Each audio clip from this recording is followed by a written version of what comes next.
अक्सर देखा होगा कि जितने भी छोटे व्यापारी हैं जैसे कि, तो उनके साथ क्या होता है, जब उनकी पेमेंट्स की बात आती है तो जो उनके कस्टमर्स होते हैं उनके पास ऑलरेडी पहले से बहाने होते हैं, है ना। जैसे कि अभी एग्जांपल के तौर पे लें तो दिवाली के पहले ये बहाना था कि दिवाली आ रही है, बहुत खर्चा हो रहा है, और दिवाली के बाद फिर वही बोलते हैं कि दिवाली के बाद करेंगे, लेकिन फिर दिवाली के बाद करो तो फिर कहते हैं कि दिवाली में बहुत खर्चा हो गया, अभी तो नहीं कर पाएंगे।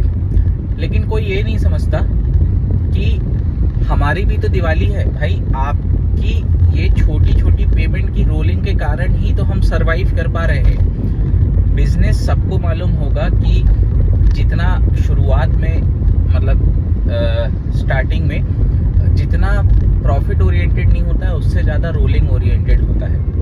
अगर आपको एक सक्सेसफुल बिजनेस बनाना है शुरुआत से ही, तो आपको एक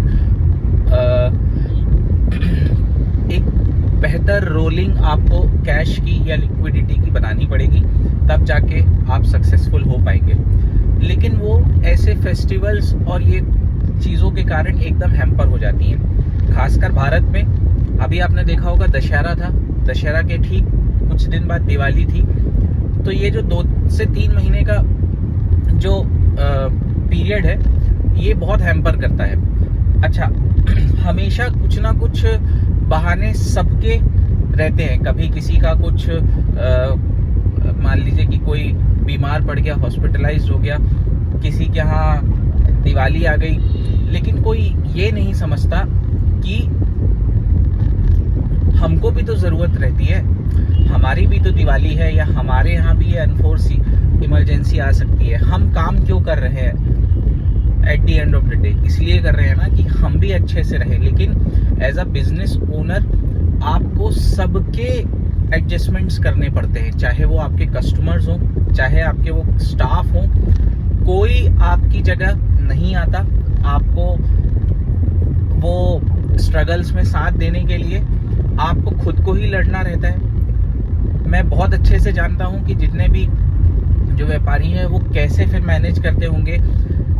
मैं बहुत अच्छे से समझता हूँ कि कैसे वो फंड्स को मैनेज करते होंगे जब हर जगह से पेमेंट्स अटक गई होगी, क्योंकि भाई आपको सैलरीज तो स्टाफ की देनी है।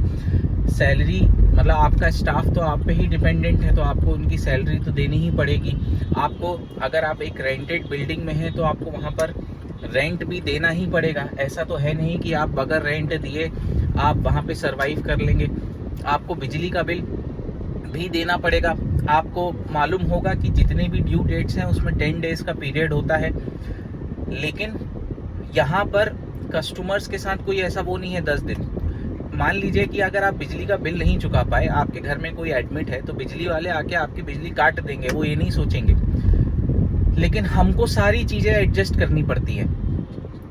पता नहीं क्यों, क्योंकि हम शायद एक स्ट्रगलिंग फेज में हैं और हम ये चाहते हैं कि हमारा कस्टमर हमसे छूटे ना।